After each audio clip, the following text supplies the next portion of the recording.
Be the sound people. Is that okay now?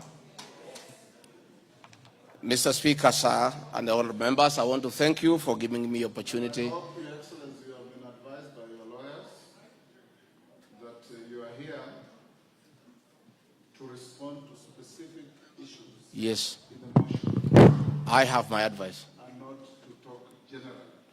I know. So rules of relevance will still apply to you as they apply to all members. Mr. Speaker, the motion before this great House alleges that 2 years ago, since assuming office, I have acquired property and wealth whose estimated value of 5.2 billion shillings. A significant number of properties to which this sum of 5.2 billion is erroneously and maliciously attached belongs to my late brother, the late Honorable James Gachagua, and as demonstrated by his will, a copy of which is attached. The fact as follows. Olive Garden, my response. The allegations that I own the Olive Garden Hotel is false. The truth is that Olive Garden Hotel used to belong to my deceased brother, the late Honorable James Gachagua, and therefore has never been my property. This is information that most of you may be aware, as it is in public domain. Upon his demise, my late brother left a will in which, in his recognition that I can take care of his family, he appointed me as one of the executors of his estate. In the said will, my late brother directed that the hotel should be sold, among other properties, and proceeds distributed as per the will. I'm also listed as a beneficiary together with other persons named therein. In accordance with these instructions, the hotel was sold by the executors to a third party. Owing to the above, I do not own the hotel and have never owned it contrary to accusation in the motion. For the benefit of this august House and the general public, I have annexed to this response copies of the following supporting documents. My late brother's will, sale agreement dated 17th May 2023, an official search for Olive Garden Hotel Limited. Mr. Speaker, Vipingo Beach Resort, just as in Olive Garden above, this allegation is also false. Vipingo Beach Resort belongs to the estate of the late James Gachagua. For the benefit of this House and the general public, I have attached annexed to this response copy of the official search for Vipingo Beach Resort Limited, confirming that the hotel is still in the name of my little brother's estate. Queen's Gate Service Apartments. The allegation is also false, as the property belonged to my late brother. Queen's Gate Service Apartments, registered in the name of Vipingo Beach Resort Limited, was sold to Cooperative Bank of Kenya Limited, Staff Retirement Benefits Scheme, as evidenced by the agreement for the dated 4th May 2022, and a transfer dated 5th October 2022, marked Annex RG6. Lad Paso Ruguru, Kiamariga 2023 in Madeira East constituency, which have originally constructed a helicopter landing facility. My response is, I do confirm that I own the above referenced property, which is approximately 2.5 acres in size, and which I have planted napier grass for my dairy cows. I purchased the land in the year 2023 for 3.5 million from farm proceeds coming from my dairy farm.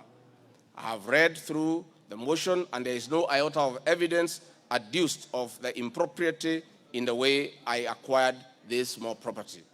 Finally, on this matter, I wish to confirm that there is no helicopter landing facility or this particular parcel on the motion. This part is also false.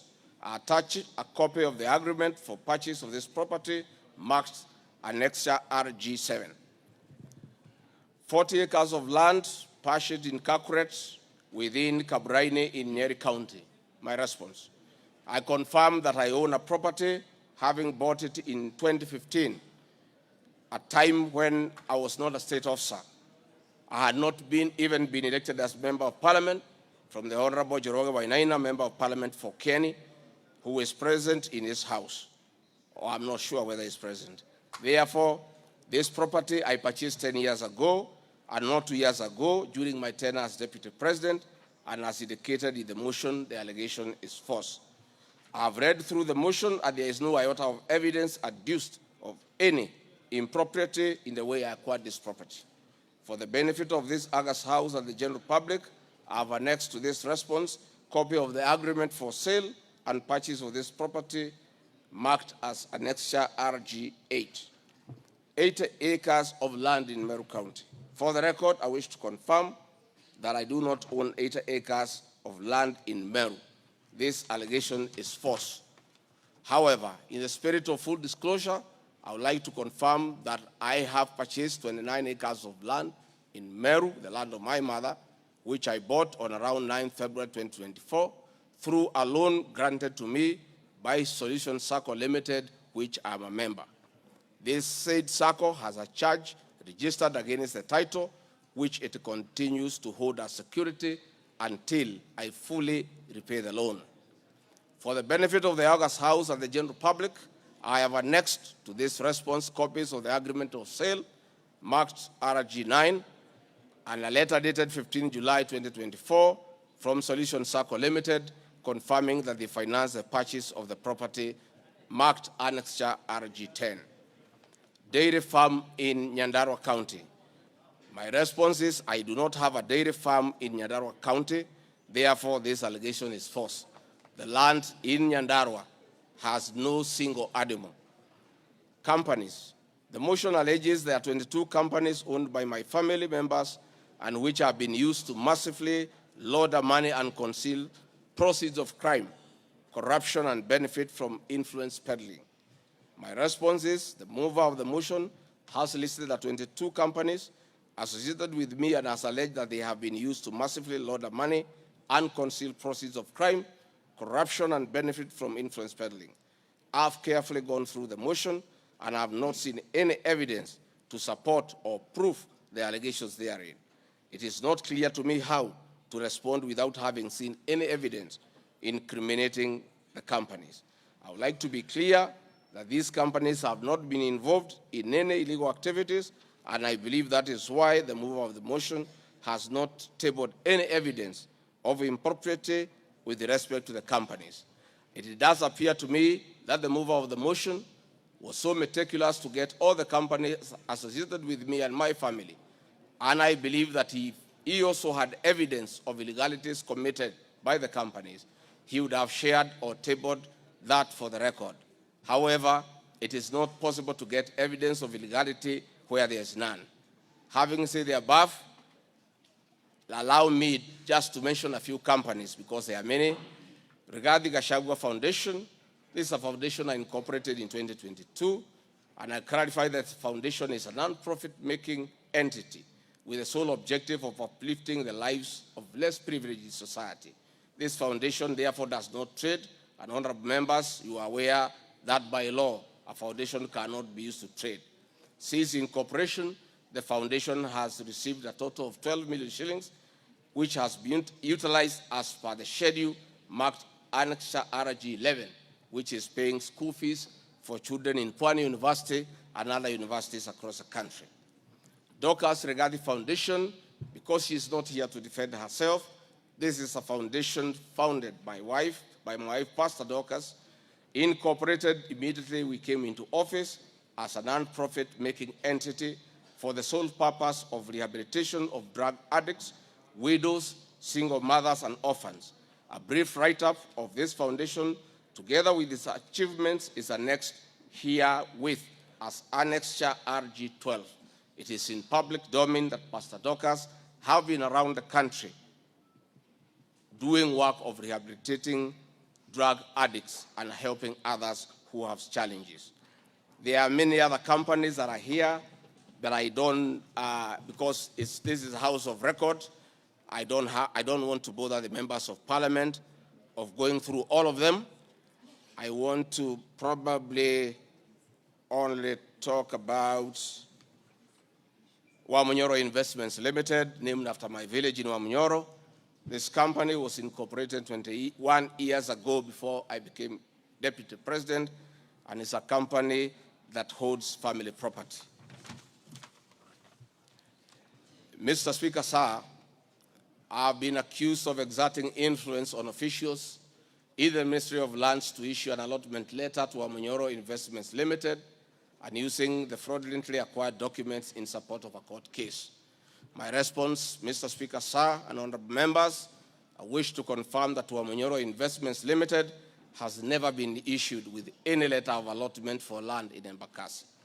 Amunyoro Investments Limited purchased this land from a third party in the year 2012. The company's ownership of this property has been confirmed through two legal processes. One, a case was filed before the National Land Commission in the year 2016, adjudicated, and a determination was made that this property belongs to Amunyoro Investments Limited. That was long before I became the Deputy President of the Republic of Kenya. Again, a matter was filed in High Court, case ELC, case number E242 of 2022, which was filed before I became Deputy President. All the documents filed in support of this case were filed in court before I became Deputy President, and no documents have been filed by myself in court upon becoming Deputy President. This being the case, it is not true that I have used my office as Deputy President to manufacture documents filed in this matter. The High Court found that this land legally belongs to Amunyoro Investment Limited and issued the appropriate direction. This matter has since been challenged in the Court of Appeal. I invite any honorable member who may want to be enjoined in this case to have the liberty to do so. Mr. Speaker, sir, I have been accused in the irregular procurement of mosquito nets at a cost of 3.7 billion. In response to paragraph 45 of ground 7 at page 23 and 42, paragraph 78 and ground 11 and page 36, 37 or 42 of the impeachment motion, I wish to respond as follows. It is not true, as claimed in paragraph 3 of the witness affidavit of Andrew Mulwa, that I was involved in the KEMSA 3.7 billion irregular procurement of malaria nets, either directly or through proxy. Further, Shobika Impex Limited was not awarded the subject tender as the acting director of procurement, Dr. Justice Kinoti, by letter 5th May 2023, formally notified Shobika Impex Limited that its bid was unsuccessful because its tender security was not paginated and the tender was hence non-responsive. That is clear at paragraph 4 of the witness affidavit of Andrew Mulwa. He contradicts himself by claiming that on 11 July 2023, I pressured him to surrender the original bid board, yet by the letter dated 5th May 2023, KEMSA had requested for collection of the original bid. Thus, there was no cause to pressure to be exerted on Mr. Mulwa for any other purpose. I am aware of a foreign company known as Shobika Impex Private Limited, domiciled in India, and which appointed Crystal Kenya Limited as its local agent in the year 2014, that is 8 years before Gachagua became the deputy president. To date, Crystal Kenya Limited has complied with the agency terms between itself and Shobika Impex Private Limited, annexed hereto and marked as Annex RG18 in an appointment agency letter by Shobika Impex Limited in the year 2014. Sometime in 2023, Kenya Medical Supplies Authority advertised tender number GFATM MOL NFM 2022-2023 for supply of long-lasting insecticidal nets using the international open tendering method of procurement on behalf of the Global Fund. The monies for supply of the nets, as per my understanding, was a pure grant from the Global Fund. I am aware that Shobika Impex Limited still participates in doing business with and has not been debarred by the Global Fund to date. I believe being technically qualified to provide and deliver the goods subject of the tender document, having the financial ability to do so, and without their participation or assistance from Crystal Kenya Limited, Shobika Impex Private Limited independently participated and submitted in its bid in response to the subject tender pursuant to an invitation by KEMSA. Having not participated in the subject tender, Crystal Kenya Limited did not submit any of the documents in response to the subject tender. Specifically, Crystal Kenya Limited did not submit a bid board or tender security in its name in response to the subject tender. It is therefore not true that Crystal Kenya submitted a fake bid board with an intention to fraudulently acquire public property. It is also not true that with my sons I used Crystal Kenya to massively launder money, conceal proceeds of crime, engage in corruption, and benefit from influence peddling. Subsequently, via the letter 5th May 2023, KEMSA notified Shobika Impex Limited that it was not successful because the tender security was not paginated and requested Shobika Impex Private Limited to collect its bid security from the procurement office immediately. Annexed here to and marked Annexure RG19 is a said letter by KEMSA dated 5th May 2023. However, EACC commenced investigations of the subject tender, and on conclusion of the investigation by EACC and the Senate on the subject tender, KEMSA CEO Terry Ramadhani, who had been suspended on this issue, was appointed Kenya's Deputy High Commissioner in New Delhi, India by President William Ruto. Thereafter, Crystal Kenya Limited, a Shobika Impex Limited agent in Kenya, followed up in the release of Shobika Impex Private Limited's bid board tender security on behalf of Shobika. Annexed here to and marked Annexure RG20 is an email from Shobika Impex Private Limited email addressed to Crystal Kenya Limited, together with a letter of even date confirming that Crystal Kenya Limited had authority to collect their bid board. KEMSA was mandated to immediately release the bid board tender security upon determining that Shobika Impex Private Limited was unsuccessful in the subject tender, and that is why they requested that the same be collected from its procurement office. KEMSA did so, as can be seen in its letter dated 11 July 2023, annexed here to and marked Annexure RG21 in the said letter by KEMSA dated 11 July 2023.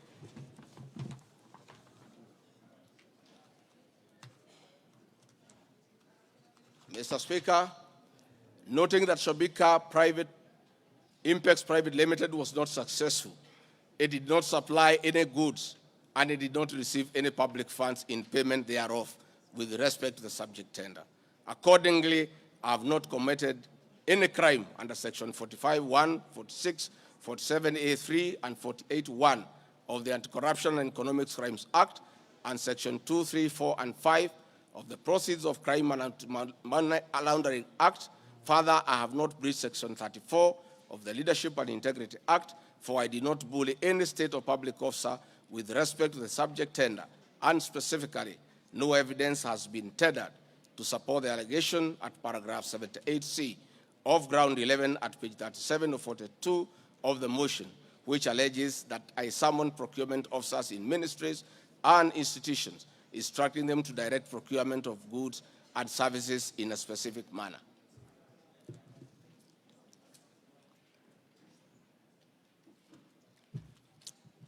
I have been accused of unnecessary and expensive renovation of the official residence of the Deputy President in Karen and Mombasa.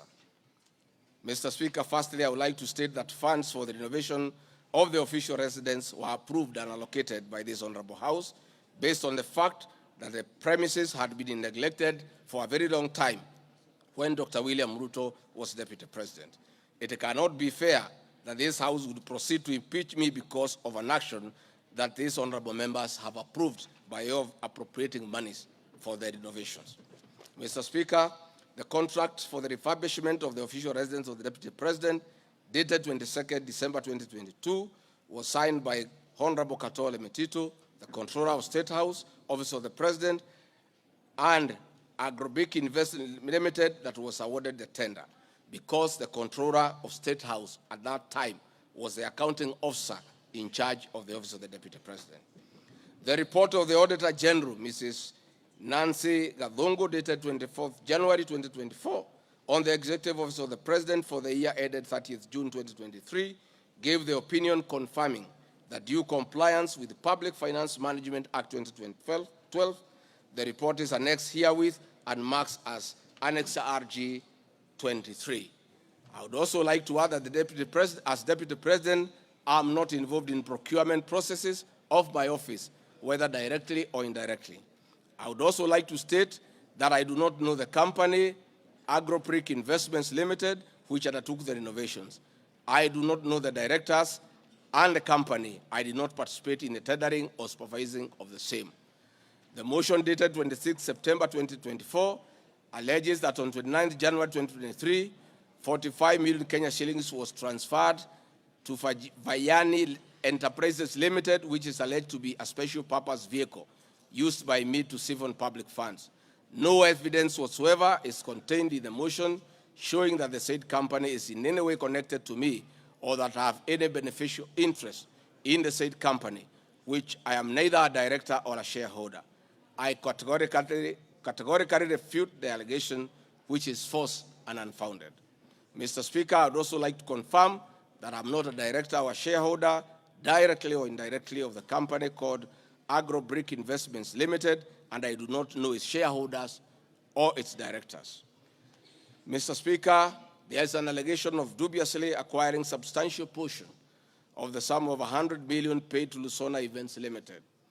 My response, Mr. Speaker, is just like in the above other matter. I have read the motion and I would like to state that there is no evidence that this company is linked to me. I wish to categorically state that I have no beneficial interest in the said company and neither am I affiliated in any way to the directors and shareholders of the said company. I would also like to state that I'm not a director or a shareholder of the company and do not know its shareholders or its directors. I do not sit in a tendering committee. I am not the accounting officer of the Office of the Deputy President. I have also not had any complaints against the manner in which the company undertook the work. I am unable to confirm the allegations on funds withdrawn from the account of the company since I am not a signatory to its account. I am not associated with the company in any way whatsoever. Mr. Speaker, the motion dated 26 September 2024 claims that I am reasonably suspected to be the principal beneficiary of the dubious transactions. However, Mr. Speaker, no evidence has been adduced or annexed to the motion to give credence to the allegations or suspicion. I categorically refute acquiring or benefiting from any funds paid to Lusona Events Limited, and therefore the allegation is false and unfounded. Mr. Speaker, I have been accused of siphoning money through St. Nicholas Rehabilitation and Industrial Training Institute Limited. My response, Mr. Speaker, is that the motion dated 26 September 2024 makes the claim that a payment of 21 million was made to a company called St. Nicholas Rehabilitation Center and Psychiatric Hospital. Then subsequently payment was made to Umalari Motors Limited. The motion claims that it is suspected that the entire transaction was used by me to siphon public funds and the payments typify money laundering transaction. I am not a director or a shareholder of this company and I've never received any payments from this company. Similarly, I am not affiliated or related to the shareholders and directors of the two companies. No evidence has been annexed to the motion showing that I was a beneficiary of the funds paid as alleged. I wish to point out that I'm not the accounting officer in the Office of the Deputy President, and I'm not aware that the payments made to this company by the office. The allegation is therefore false and unfounded. Mr. Speaker, there is an accusation of alleged sensational but false accusations against the Honorable Lady Justice Esther Maina.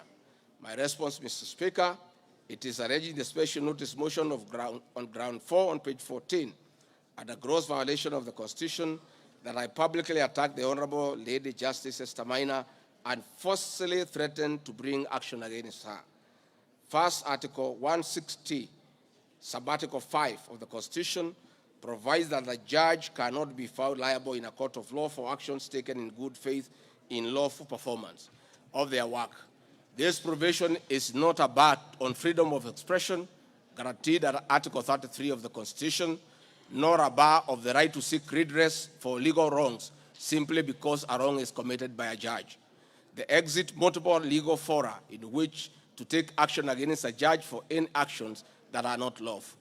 My statements were protected speech consequent to a decision by the learned judge in a matter involving my personal assets, which I disagreed with and found to be wholly unfair. The matter having been concluded at that stage, my criticism of the decision was not sub judice, nor in any manner prohibited by law. While I respected the ruling of the learned judge, I was in absolute disagreement with it. Contrary to the assertions in the special motion, I did not falsely threaten to bring action against the learned judge. I took actual legal action available to every citizen of Kenya under Article 160B, subsection 2 of the Constitution, which allows any person to petition the Judicial Service Commission for removal of any judge and filed a legal complaint before the Judicial Service Commission, JSC, in March 2024. The complaint being live before JSC, discussion of the conduct of the learned judge in the said manner here would be sub judice. A copy of the complaint is annexed herewith and marked Annexure RG 24.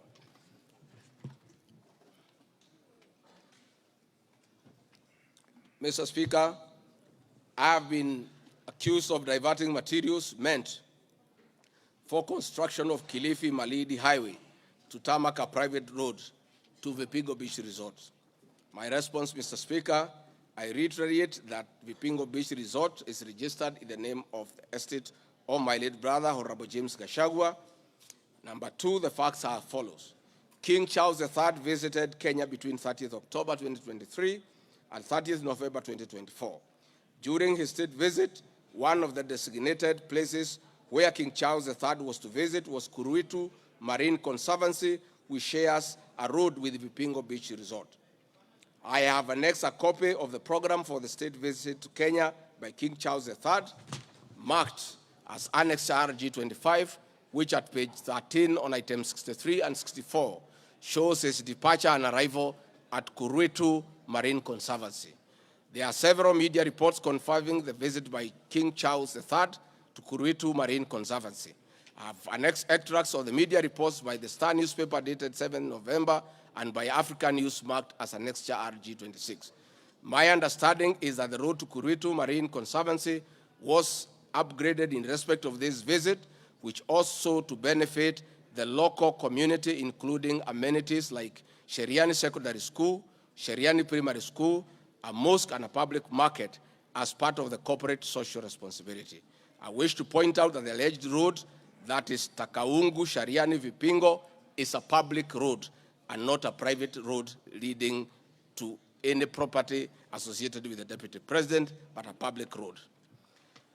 Mr. Speaker, I have been accused of undermining the President and the Cabinet by allegedly making contradictory public statements from the position taken by Cabinet regarding the evacuation of the people residing along the Nairobi River. My response, Mr. Speaker, is that Article 147 of the Constitution provides that the Deputy President shall be the principal assistant of the President and shall deputize the President in execution of the President's functions. Article 28, which states that every person has inherent dignity and the right to have the dignity respected and protected. Article 29C, Mr. Speaker, states that every person has the right to freedom and security of the person, which includes the right not to be subjected to any form of violence from either public or private sources. Section 15G1 of the Land Act states that notwithstanding any provisions to the contrary in this act or in any other written law, all eviction shall be carried out in a strict accordance with the following procedures. Be preceded by proper identification of this taking part in the eviction or demolitions. B, be preceded by the presentation of formal authorizations for action. C, where groups of people are involved, government officials or their representatives be present during an eviction. D, be carried out in a manner that respects the dignity, right to life and security of those affected. E, include special measures to ensure effective protection to groups of people who are vulnerable, such as women, children, the elderly, and persons with disabilities, including special measures to ensure that there is no arbitrary deprivation of property or possessions as a result of the eviction. This includes mechanisms to protect property and possessions left behind involuntarily from destruction, to respect the principles of necessity and proportionality during the use of force, and give the affected persons the first priority to demolish and salvage their property. Critically, our Constitution provides at 147(2) that first the Deputy President shall perform the functions conferred by this Constitution and any other functions assigned by the President. Pursuant to Article 3 of the Constitution, I, as well as every other citizen of Kenya, and state or public officers have an obligation to respect, uphold, and defend this Constitution in performing any of my functions. This, the national values and principles of governance contained in Article 10 of the Constitution, by those state organs, public officers, and all persons, including myself as Deputy President, wherever we make or implement public policy decisions. In addition to this matter, Mr. Speaker, these national values and procedures include the rule of law, democracy and participation of the people, human dignity, equity, social justice, inclusiveness, equality, human rights, non-discrimination, and protection of the marginalized. Adherence to these principles become extremely important when we, as state officers, are contemplating legal evacuation of citizens with a duty to avoid inhuman forced eviction that will be contrary to our Constitution and international law. While campaigning with President William Ruto, and subsequently when I was sworn in as Deputy President, the President and I promised, as a key pillar of the Kenya Kwanza government, that there will be no forced or unlawful evictions, and that all evictions will be human and entail legal compensation. Mr. Speaker, the Office of the Deputy President has undertaken extensive engagement with all parties in regard to cabinet decisions on eviction, which I fully support, including the Nairobi River, which is an entity under the Office of the Deputy President and the County Government of Nairobi. Adherence to these principles become extremely important when we, as state officers, are contemplating legal evacuation of citizens with a duty to avoid inhuman forced evictions that will be contrary to our Constitution and international law.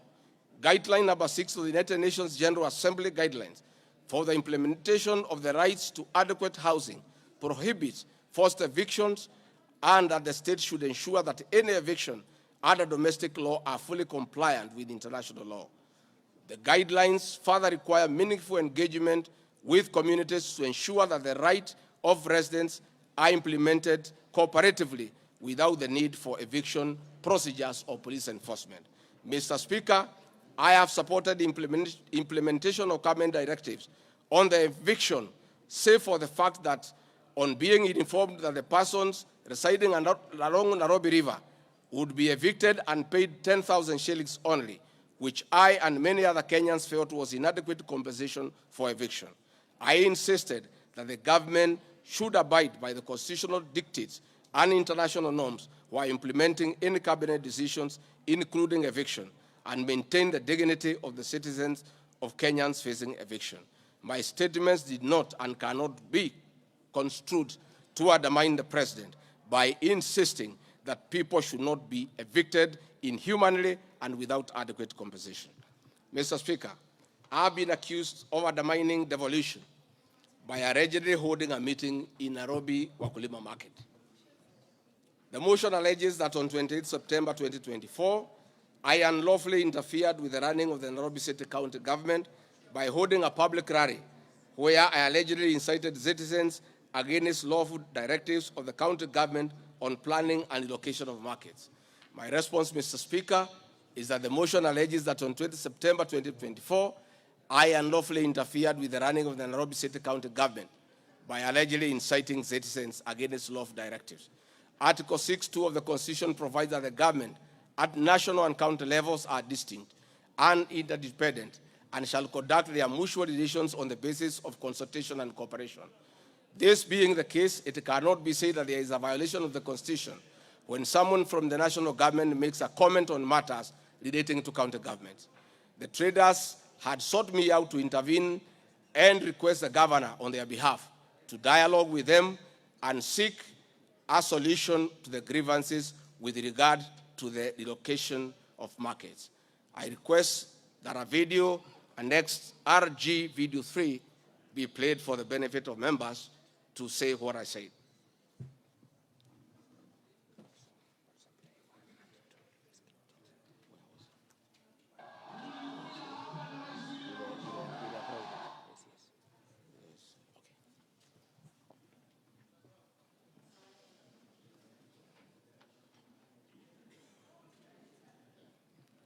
Please play the video for us.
Thank you, Mr. Speaker.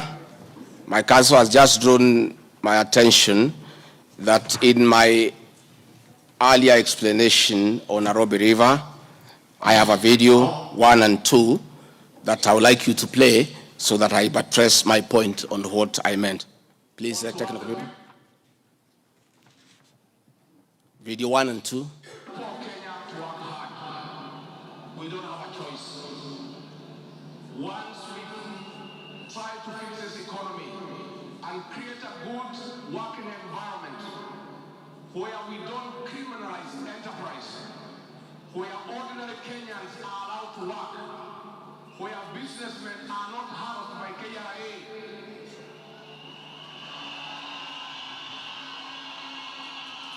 where goods belonging to the people of Kenya will never again be touched by overzealous public servants. Where again poor people will never again be evicted in brutal evictions by state agencies. And I say, freedom is here. Now, the number of fatalities from the ongoing forcible eviction by the government has risen to 3, with another tragic loss in Mathare on Monday. An 18-year-old boy died as a bulldozer brought down a church in the area just moments after President William Ruto left. The young man who was assisting in salvaging the church's belongings became a casualty of the demolition. Earlier on Saturday, 2 individuals lost their lives in Mukuru Kwa Ruben during a similar eviction exercise. Ben Kirui reports. Monday evening, the ongoing forcible evictions in flood-prone areas tragically ended yet another life. The 18-year-old Ian Otieno lost his life in Mathare Moments after President William Ruto left the area where he has been assessing the effects of floods, bulldozers descended on homes near riverbanks, flattening structures marked for demolition. Winnie Makinda, Ian's mother, struggled to comprehend the loss of her son, a candidate in this year's KCSE. Wakaambia mtu atingosha hiyo kucha, kuna ndani kuna watoto wa watu, wachikuangusha ndani kuna watoto wa watu, akaambia mama wacha kumpigia kelele. Reports indicate that Ian Otieno was trying to salvage church properties when the bulldozer brought down the wall, leading to his sudden demise. Wadereva watingatinga ilikuwa tunaanza kubomoa hata mara ya kwanza huko mbele, alikuwa na kama hata watu kimwangojea watu vitu taki kusikia. Nilichimba hivi, mtoto wangu alikuwa anataka kutoroka. Unasikia nishika mtoto wangu na hiyo kitu hapa, mtoto wangu akienda hivi, mtoto wangu ana hivi. His death led to demonstrations by residents, prompting police intervention. The law enforcers lobbed tear gas canisters to disperse the rioting residents. Watu wakachukua mwili tuende tuonyeshe maaskari yenyewe wametulia mtoto. Maaskari kutuona kwa gate wakaanza kutoa gari, wakaanza shoot. Residents insist they will comply with government orders to vacate houses along riparian lands only if provided with alternative housing solutions. Saturday's demolitions in Mukuru kwa Ruben claimed 2 lives and injured 3 others, sparking outrage among residents who blamed the government for forcible evictions despite many not yet being relocated. Last week, the government mandated the evacuation of all residents from risky areas within 48 hours, including those near dams, those in areas prone to mudslides, and Kenyans residing on riparian lands. Ben Kiui, Citizen TV, Nairobi. Hakuna tena mambo ya evictions katika Nairobi. Kama kutakuwa na maneno, ni maneno ya relocation ambayo itakuwa ni kwa utaratibu bila ya mwananchi kuvunjiwa nyumba. Uwezi kutoka nyumbani alafu unarudi jioni unakuta masufuria barabarani na blanketi sijui imekaa wapi. That one will not happen again. We want to make sure that we are an orderly, humane society that respects the right of everybody, irrespective of who they are or irrespective of their financial status. We are all equal before the Constitution. Tumekubaliana watu wa Nairobi? Vijana tumekubaliana? Thank you, Mr. Speaker. That was President William Ruto talking the same language as his deputy, that brutal and forceful evictions have no place under this administration. We have seen a video of brutal eviction. We have seen young children crying in tears. The deputy president is being accused of undermining his boss by just doing what his boss said, that we should never forcibly, brutally evict the people of Kenya. Mr. Speaker, the leadership of Nairobi business traders approached me sometime in March 2024 at the official residence to discuss multiple issues affecting business and requested engagement in the solution and intervention on these issues. Consequent to this meeting, I directed that short, medium, and long-term strategies be undertaken, coordinated by the Office of the Deputy President, to address the issues raised that cut across various agencies, including KRA, Kenya Post Authority, Anti-Counterfeit Authority, Kenya Bureau of Standards, National Police Service, and the Kenya Copyright Board. On 11th April 2024, the Small Traders and Government Agencies Technical Committee, coordinated by my office, held a meeting to discuss issues raised by the small traders, including Muthurwa Market, attended by the Office of the Deputy President staff, in a supportive role in keeping with the draft framework of cooperation and engagement between the government, the Nairobi City County government, and Nairobi business traders. Subsequent this, Mr. Speaker, is clear that my office have been having meetings with the governor of Nairobi on various matters affecting the people of Nairobi, and hence the Deputy President cannot be accused of undermining devolution. Mr. Speaker, I have been accused of undermining devolution by allegedly holding meetings to fight alcohol. I'm sorry, Mr. Speaker, if the House took it that I say the House is a theater of the absurd. I was talking about this specific charge of undermining devolution by holding meetings to fight alcohol to be discussed in this House. That, to me, is what I thought that moment. If it's 5 minutes or 10 minutes, that would be the theater of the absurd. I did not attribute in any way by trying to demean this House that I sat for 5 years, by calling it the theater of the absurd. But this particular charge, Mr. Speaker, drug and alcohol problem in Kenya has been on the increase, and many of our youth have become addicted to alcohol and their lives destroyed because it causes them to drop out of school and start engaging in petty crime to look for money to buy alcohol. I'm a strong advocate for youth rehabilitation from alcohol and substance abuse, which I continue to encourage and support in order to save our future. With regard to alcohol control and regulation, I wish to state that I have held several meetings with the governors in Meru, Chuka, in Mombasa, in Nakuru, in Nyeri, and the efforts that President William Ruto asked me to lead in eradication of illicit brew has been very successful, and we have been working with governors and county assemblies who have been developing legislation on the control of licensing of alcoholic drinks. If there is one program that has had the best working relationship between county governments and the national government, it is this particular program.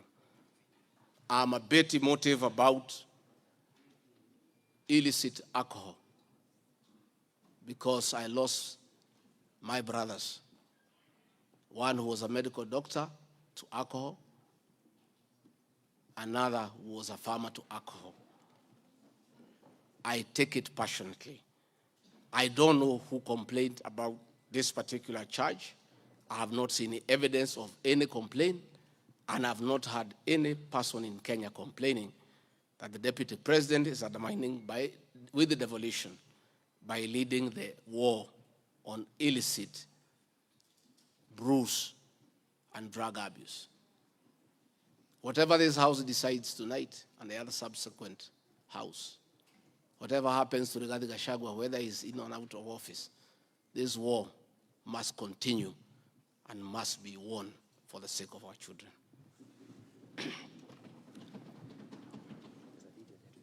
I want us to watch video number 4, RG4.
Thank you, Mr. Speaker.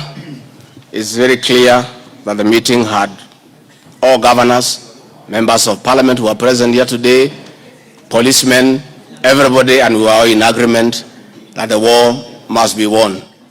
It cannot, but the deputy president should be impeached for leading the war on alcohol.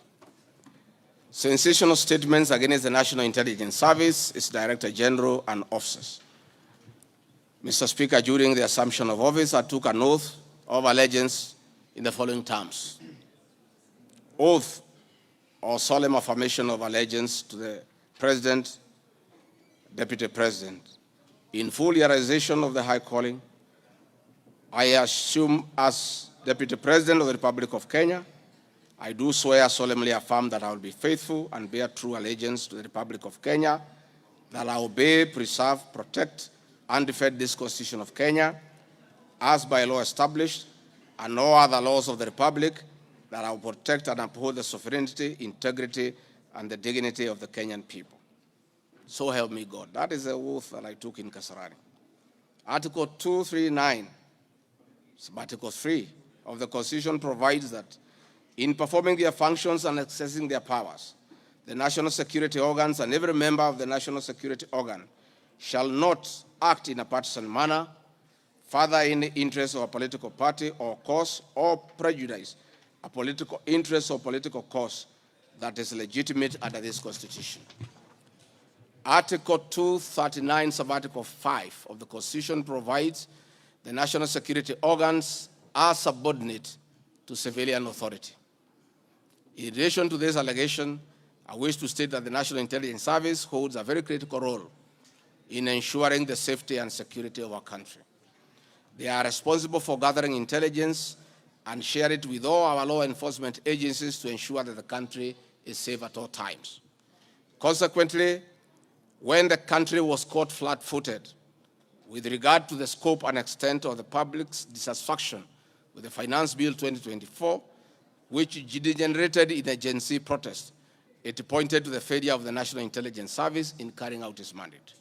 I am persuaded that the National Intelligence Service ought to have known beforehand that the public was completely opposed to the finance bill, and they ought to have briefed the president before the protest began, and this would have caused a change of tact by government regarding the proposed bill, and the protest which culminated in the loss of innocent lives and destruction of property could have been avoided.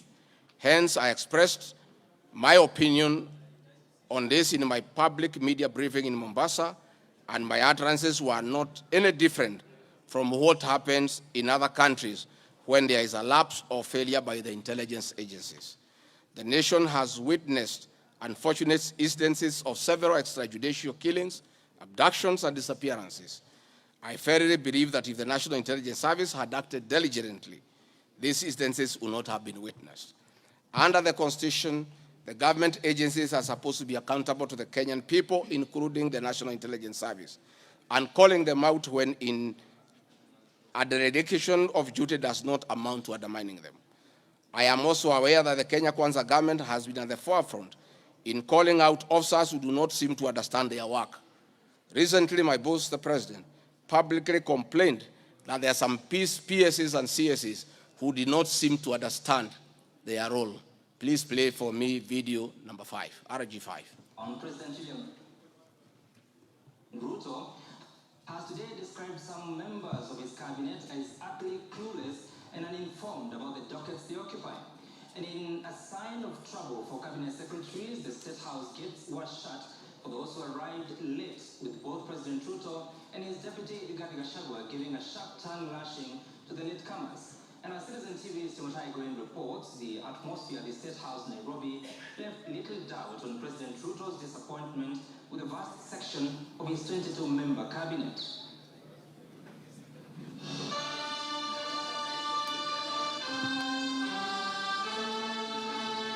A cold morning in Nairobi, but the seats on the State House grounds came ultra-heated, particularly for cabinet secretaries.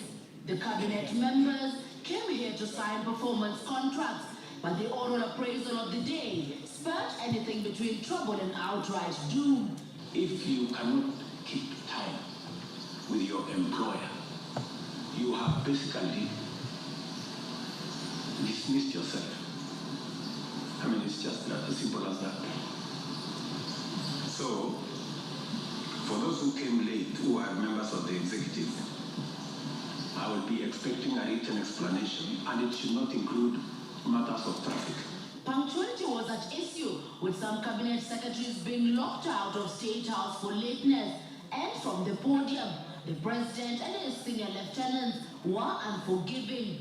Nikaona rais na mimi namjua. Nikaona uso yake nikajua hapa kinaumana. Sababu leo ni siku ya performance contract. Ile siku muhimu sana ya kuja kuweka. Na wewe umefika pale na hizo anakaa. Tayari amekaa na ni rais wa Jamhuri ya Kenya. Wewe umechelewa ukiwa kuona nani? Who else are you going to see? One of the things we need to learn in our performance contract is to beat the traffic. For the 19 cabinet secretaries present, the atmosphere at State House progressed from bad to worse as President Ruto and his deputy Rigathi Gachagua issued a blistering assessment of the performance of the cabinet members. Many of you, the people I speak to, don't even know what is going on in your ministries or departments.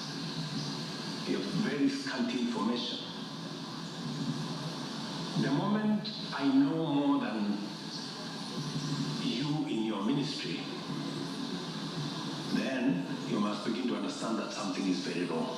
How do you run a ministry or a department or a parastatal if you have no information? That is the highest level of incompetence. Those of us who came with the president from the political space and were his friends, and we assisted him to become president. Once he gives us a job, that is the termination of that friendship. The friendship with the president will be based on nothing but performance.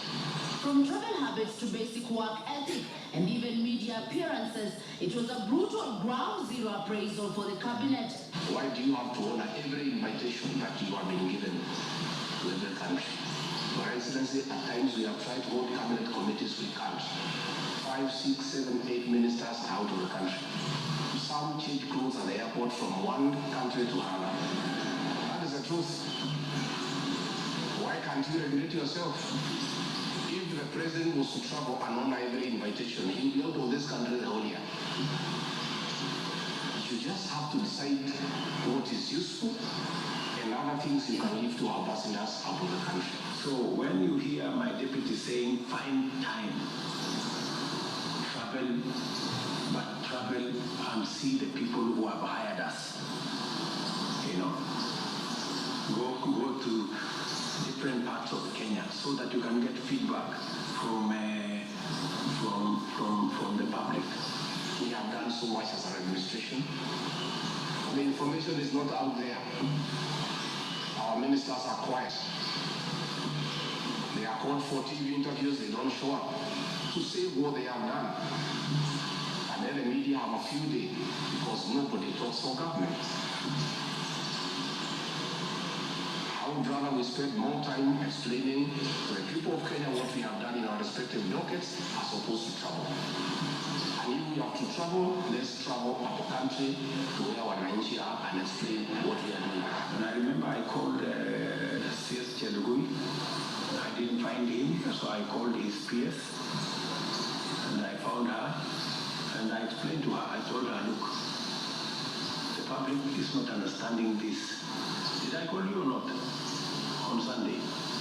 You know, I told you this is what the public is saying. Please do more sensitization on Hustler Fund Phase 2. With a very public expression of disappointment in his cabinet, President Ruto has triggered speculation on changes in government as his administration approaches the end of its first year in office. From punctuality to work ethic and general performance, the proverbial axe could well fall somewhere. With the performance contracts expected to foster a culture of high performance in the public service and also ensure that public resources are properly utilized, it is also set to offer a framework for President William Ruto to reward performers and also institute sanctions on non-performers. Chamutai Goin, Citizen TV. Mr. Speaker, President William Ruto, my boss, and I have been calling out senior government officials when they fall short of expectations. The Director General of the National Intelligence Service is no exception. He's not above the law. He's accountable to the people of Kenya for his performance. And I have had an argument that we should not call out those in the security sector. I would like you to play the next video where the most incompetent Inspector General of Police, I think, in the world. The most incompetent in the whole world. His incompetence may not necessarily play out on the inside.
Honorable members, that was President William Ruto as Deputy President criticizing IG Mutiabai, DCI Kinoti.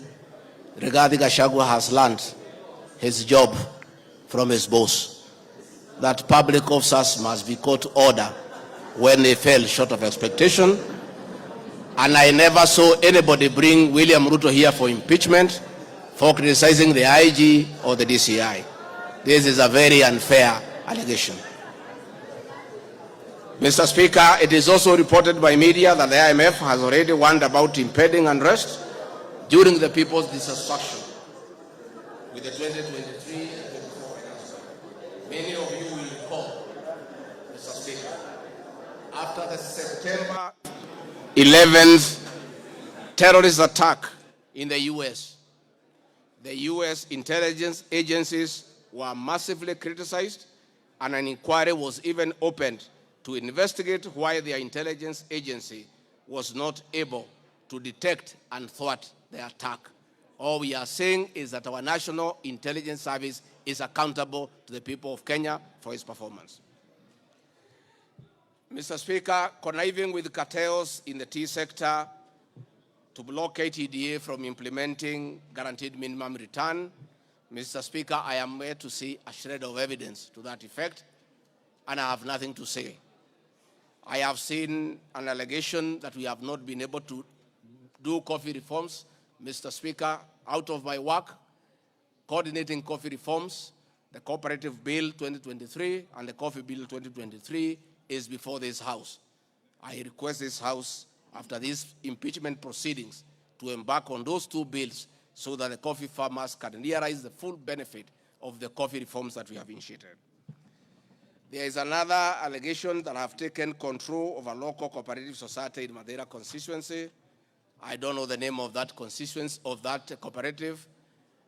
It is false. I am here to see any evidence. I have nothing to say because there is nothing to be said. On the issue of shareholding, which I think members are interested in listening to, I listened to you this morning, and it was quite emotive. By virtue of provisions of the third schedule of the Political Parties Act, the constituent parties of the Kenya Kwanza coalition entered into various agreements, which were deposited with the Speaker of the National Assembly and the Speaker of the Senate for purposes of Article 108 of the Constitution of Kenya. The following were members: UDA, ANC, Ford Kenya, PA, Farmers Party, Chama cha Kazi, Communist Party, Economic Freedom Party, the Service Party, Tujibebe wa Kenya Party, Umoja na Maendeleo Party of Kenya, and the Democratic Party of Kenya. In accordance with the provision of Clause 3, Schedule 3, a power sharing agreement and development agenda for the certain regions of Kenya, I attach copies of these agreements, RG32. All those agreements talked about specific regions. The leaders who appended their signatures canvassed issues of appointments to do with specific regions. Power sharing agreement between UDA and ANC and Ford Kenya, for example, say that the UDA would nominate the coalition president, the presidential and deputy presidential candidates that was honored. The president would guarantee the stature, the dignity, and financial and operational autonomy of the office of the deputy president, which I have been insisting on because it's part of the coalition agreement. The ANC would be allocated the position of the prime cabinet secretary, which has happened. Ford Kenya would be allocated the position of the Speaker of the National Assembly, and that is why Honorable Masika Wetangula sits here today. In accordance with Article 2 of the Power Sharing Agreement, ANC and Ford Kenya would have a 30% share is a word, of the national government positions. This drives my utterances about shareholding. It is embedded in all these agreements that are attached here for you to read. I heard this morning an honorable member saying that the deputy president said the people of Ukambani will not get resources because they did not vote for Kenya Kwanza government. That is not true. The deputy president of the Republic of Kenya does not allocate resources. Resources for the development of the Republic of Kenya are appropriated by the National Assembly of Kenya, where I am today. The deputy president will help the president to oversee the implementation of funds allocated and appropriated by the National Assembly. It is therefore not possible that the deputy president of the Republic of Kenya has the capacity to deny any part of Kenya resources because of the way they voted. The decisions on how resources will be allocated for the development of the Republic of Kenya are made here by the honorable members. If your area has no development, please don't impeach the deputy president. Don't accuse him of not giving you resources. You are in this house to make sure that your area where you come from is allocated appropriate resources, because that is your job. The agreements are attached, therefore I don't want to go into them. Let me say my speeches on the shareholder issue were informed by the aforesaid power sharing covenants, which are founded on law, having been deposited with the Registrar of Political Parties, and lessons learned from the well-known disputed 202 NAC power sharing agreement. Further, sharing agreements are a feature of government formation in all democracies in the world that provide for the formation. My pronouncements on the issue, properly understood, are not only anchored in law, but entirely harmless and incapable of being construed as a basis for ethnic animosity, a danger to national cohesion, or a threat to national unity. On the contrary, coalition building has been one of the most important innovations since the disputed 2007 elections in ensuring stability, equitable sharing of political power, national cohesion, and fostering of national unity. Indeed, Kenya Kwanza main opponent in 2022 general election, Azimio la Umoja Coalition, One Kenya Coalition Party, was a political party consisting of 25 political parties who also executed a power-sharing agreement based on shares. I'm also aware that the Jubilee Coalition that executed a 50-50 power-sharing agreement between TNA Party and URP Party for 2013 general election. I have thus not violated Section 13(1)(a) and 62 of the National Cohesion Integration, nor has this commission summoned me to explain any of my comments and how it can affect cohesion. However, notwithstanding the said power share agreement, upon election as Deputy President, I went out of my way, as required by the Constitution of Kenya, to serve all Kenyans regardless of their political preferences during the election or ethnic origin. I now produce the following video showing some of my speeches all over the country as marked RG Video 7.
Yeah.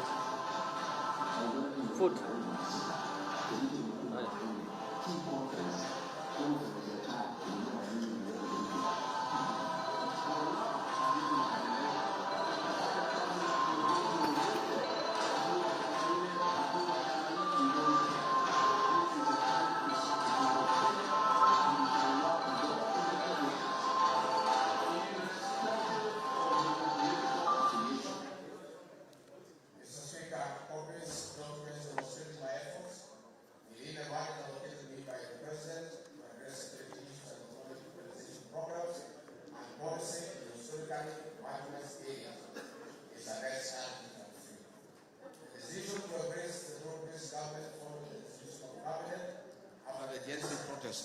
I attached my video during the launch of the Honorable Raila Odinga's quest for EU chairmanship at State House, again as a demonstration of my embracing the broad-based government.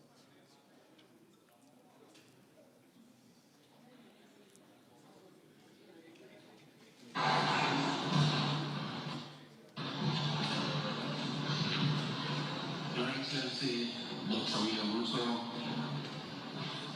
President of the Republic of Kenya, and Commander-in-Chief of the Defense Forces, Your Excellencies, Heads of States and Government present, Your Excellencies, Ambassadors and High Commissioners and members of the Diplomatic Corps, Heads of Delegations, Members of Parliament, and all dignitaries present, good morning.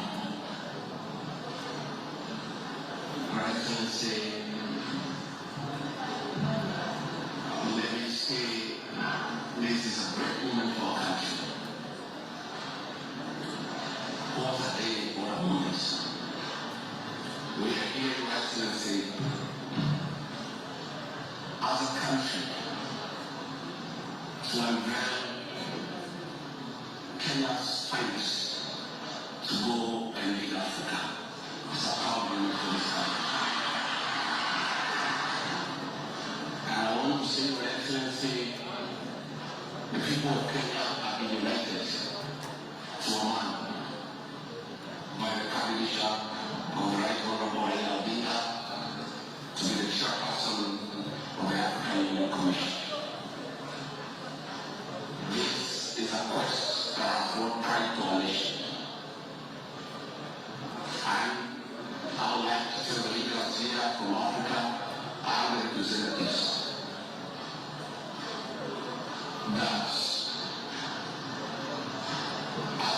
especially as we present the Honorable Raila Odinga to the Democrats, it is because Africa, our motherland, deserves the best.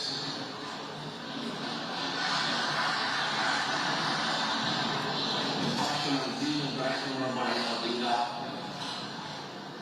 in Pan-Africanism is well documented. Passion knows no age, knows no limit. In the person of the Right Honorable Raila Odinga,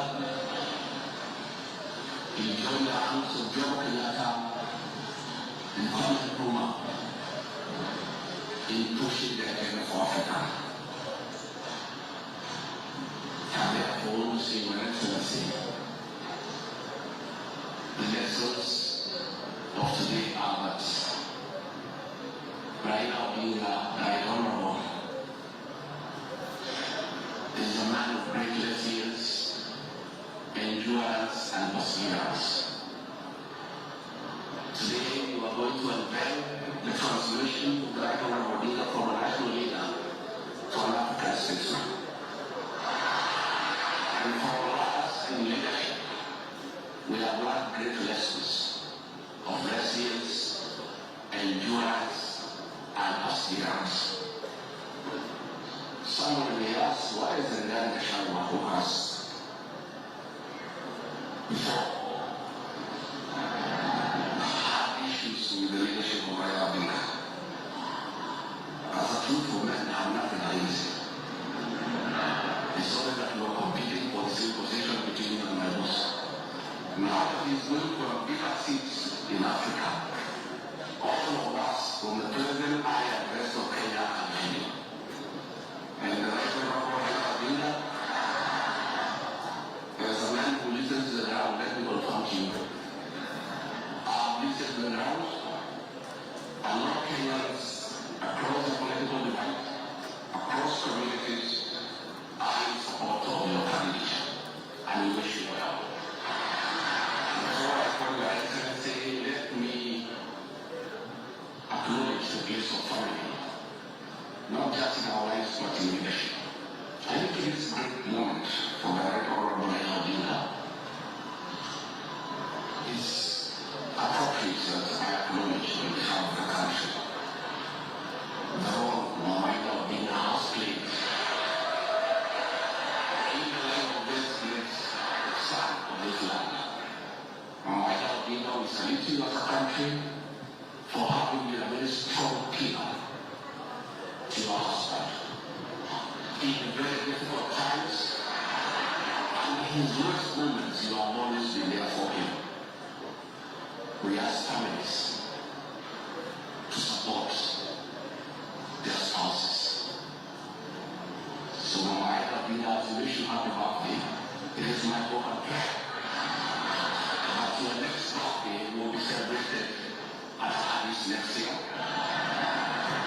And if you invite President William Ruto to come and he's not able to come, Mr. President, I'll be very happy for you to send me to represent you with that great birthday. We therefore want to say as a country, this is a great moment. And the Right Honorable Odinga, I have noted with a lot of appreciation. My wife, Pastor Dorcas, is a very prayerful woman, has been praying for me and the President daily. And I noted from yesterday she has started in her prayer. And because our prayers work, we have no doubt that you will get this seat.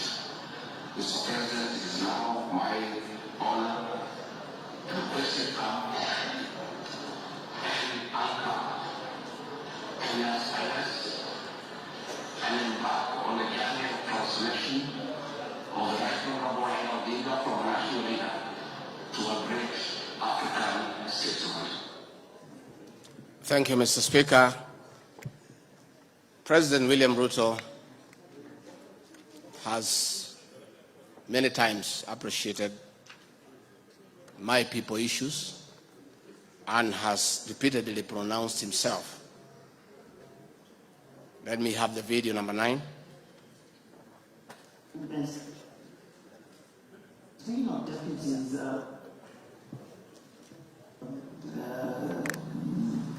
you have in the last few weeks Mr. Gachagua as your deputy. There's been quite a debate, and I'm sure you know that, around the running mates in this country. Perhaps this is a great time to shed light on why you settled on this gentleman. Gachagua is somebody I've known. Gachagua is a very passionate leader. Gachagua is a people's person. He speaks about the things that I speak about. He speaks about ordinary people. He's concerned about matters to do with farmers. He's concerned about the things that are dear to ordinary Kenyans. And the nexus between me and Gachagua is the people. He believes in bottom up the way I do. And that is why I chose Gachagua to work with him. Thank you very much. Thank you very much, Mr. Speaker. In addition, and almost in conclusion, I am not the only leader at the national level who has encouraged unity among Kenyans based on shared regional, geographical, and economic and other factors. I have attached several articles. Luya unity is not optional, Moses Wetangula. Ruto puts case for Gema College in unity. Mijikenda unity in the offing. Masai leaders in unity talks ahead of next year's general election. I have attached those articles so that you understand that regions uniting does not mean they unite against other regions. They unite for common issues, common values, and to strengthen them to join other regions for national unity. Mr. Speaker, the motion dated 26 September 2024, tabled before the National Assembly, makes the generalized claims that have committed crimes under national laws, Proceeds of Crime and Anti-Money Laundering Act, Penal Code, National Cohesion and Integration Act as anti-corruption and economic crimes. It is on the basis of the claim that it is said that the threshold of impeachment has been met. I'm not aware of any active investigations by any state agency for offenses under the said laws, neither have I been called upon to record any statement pertaining to any investigation. Just like any other Kenyan, the Constitution accords me the presumption of innocence in relation to criminal offenses until the contrary is proved in a court of law on a specific standard of evidence. Therefore, in the absence of any active investigations by any investigative agency in Kenya, I do not believe that there can be any serious reason to believe that I've committed any offense. Otherwise, that will be an indictment of the intelligence agencies as well as investigative agencies. Therefore, it is inconceivable that the threshold of the impeachment motion as defined in Article 145 of the Constitution can solely be based on the perception of the mover of the motion in the absence of any other evidence. I heard the mover this morning saying that all we need to do is to believe in him. I believe that cannot be the position. We need actual evidence against the Deputy President. The net effect of the impeachment of this basis of allegations of criminal offenses whose evidence has not been tried and tested in court of law or by bodies mandated to investigate would be to disqualify me from the possibility of holding public office in relation to Article 99(3) without the benefit of due process of law and exhaustion of the systems of appeal as provided in the Penal Code. Mr. Speaker, I do not wish to respond to the issues I had this morning that are outside the motion. I want to confirm that I have tremendous respect for Kenyan women, and I have never disrespected them. What has happened is that as politicians, there is always propaganda to undermine somebody. I call upon anybody with evidence that I have ever disrespected that person to come out and provide that evidence. I had my very great friend, the Honorable Faith Gitau, say that I disrespect women. Many times I've been to Nyandarua. I've referred to Honorable Faith Getau as Ngatha. Ngatha is a Kikuyu name for a woman of great respect. That I have done countless times is on video. Finally, the Honorable Bose Sholei, I heard what you said in Eldoret. I heard this morning that you said I should be charged with treason. But my sister, me, I'm a grateful man. I remember, and I'll never forget, during the last administration when I was arrested on fabricated charges for standing with President William Ruto against the wish of the government at that time, Gladys Bosholai came and sat with me at DCI headquarters, brought me tea, brought me lunch, sat with me, comforted me. At court, she coordinated the collection of 12.5 million shillings as my cash bail. She came to see me in Gigiri for 4 days and had very kind words for me. Despite what you have said, my sister, I do remember that one good thing that you did for me, and I'll love you and cherish you for the rest of my life. Finally, Mr. Speaker, as I wind up,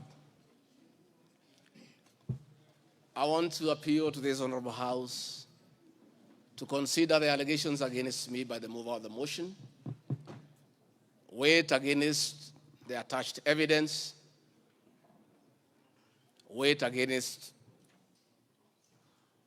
my defense and the attachments and the videos that I've played in this House, and exercise your mind and exercise your discretion. Search your conscience and decide if Rigathi Gachagua is guilty of any of those allegations or is undergoing a political process.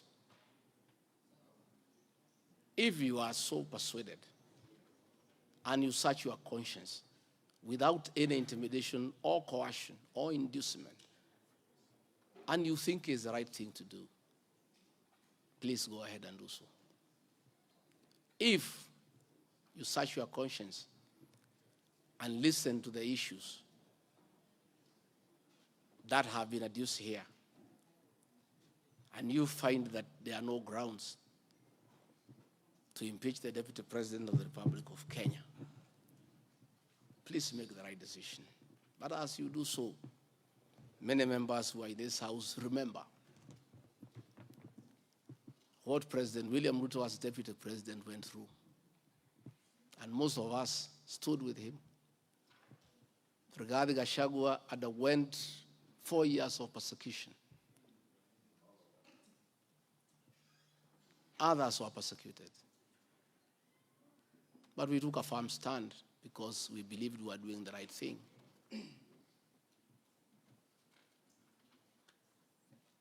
His family underwent humiliation. His friends underwent humiliation. He was a haunted man. And on Inauguration Day, he pronounced himself that freedom is here. Again, under the new administration, the same Rigathi Gachagua, who underwent humiliation and persecution, finds himself in the same space under that administration that he fought for. Pry, look, reflect, and apply your conscience and make the right decision. Mr. Speaker of the House, I want to thank you for granting me this opportunity. And my address last night was not in any way meant to disrespect the House. Despite, Mr. Speaker, you having ruled that the matter should not be taken out of the House, it was being discussed in every TV station, in every meeting across Kenya. And Kenyans did not have a chance to also hear my side of the story. So I decided, since the accusations against me were everywhere in the country, the people of Kenya, and more so those who voted for me and President William Ruto, deserved also to hear my side of the story. I have tremendous respect for the National Assembly and your ability and capacity to make the right decision.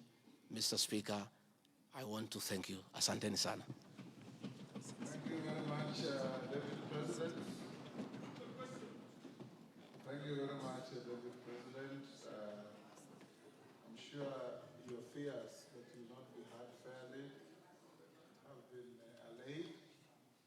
You've been heard in absolute silence. You've been heard with total decorum from the House. And members, I salute you for the display of your legislative maturity in giving an opportunity to a subject to a motion in the person of the Deputy President to be heard. What is it, Rosa? The proceedings are still going on. Who is praying? Yes, Senior Counsel. These proceedings are still going on. Yes, Mr. Speaker. This is a House of Record, and I had wanted to rise under Standing Order 65, 67A, and 67B. Two of those points you've already covered, Mr. Speaker. It is important that the record reflects that although the standing orders do not require